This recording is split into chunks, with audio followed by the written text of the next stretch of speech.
నమస్కారం అండి. నా పేరు గాదే మాధవరెడ్డి. పర్యావరణ పరిరక్షణ ప్రేమికుడిని భద్రాచలం. ముఖ్యంగా యావత్ మీడియా ప్రేక్షకులందరికి కూడా ముందుగా వినాయక చవితి శుభాకాంక్షలు. వినాయక చవితి అనగానే మనకు గుర్తొచ్చేది ముందుగా విగ్రహాలు.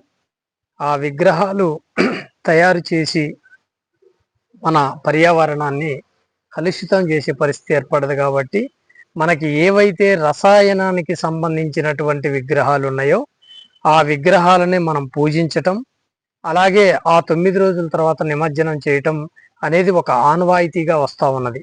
రసాయనాలకు సంబంధించినటువంటి విగ్రహాలని పూజించేటప్పుడు మనం అనారోగ్యానికి గురవుతాం.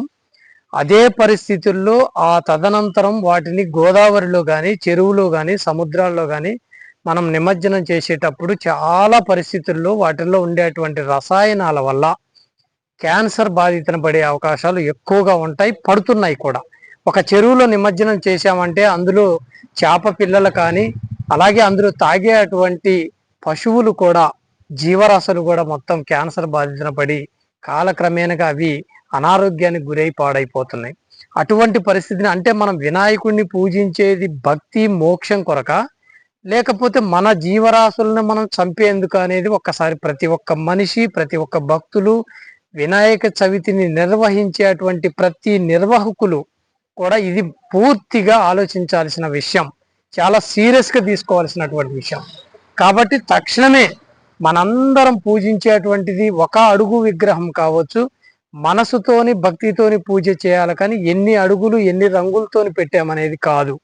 కాబట్టి తోని చేసినటువంటి విగ్రహాలను పక్కన పెట్టి మట్టితోని చేసినటువంటి విగ్రహాలను 1 అడుగు నుంచి 5 అడుగుల వరకు అయినా ఎంత పెట్టుకున్నా పర్వాలేదు, కానీ అందులో నీటిలో నిమజ్జనం చేసిన తర్వాత సంపూర్ణంగా మట్టి మళ్ళీ మన భూమాత దగ్గరికి చేరేటువంటి మాతృమూర్తి, మళ్ళీ ఎక్కడి నుంచి వచ్చారు వినాయకుడు అక్కడికే చేరేటువంటి పరిస్థితి ఉంటుంది. కాబట్టి ఈ వినాయక చవితి జరుపుకునేటువంటి 50 మంది భారతదేశంలో, ప్రపంచంలో ఉన్నటువంటి ప్రతి భక్తులు, హిందూ భక్తులు, వినాయక భక్తులు ఈ రసాయనిక తయారీలో ఉన్నటువంటి విగ్రహాలని పక్కన పెట్టి ఈ క్షణం నుండే మనం మట్టి విగ్రహాలకి జై కొడదాం, మట్టి విగ్రహాలని పూజిద్దాం, మట్టి విగ్రహాల ద్వారా మనము ప్రసాదాన్ని పొందుదాం, మట్టి విగ్రహాల ద్వారా స్వామి అనుగ్రహాన్ని పొందుదాం.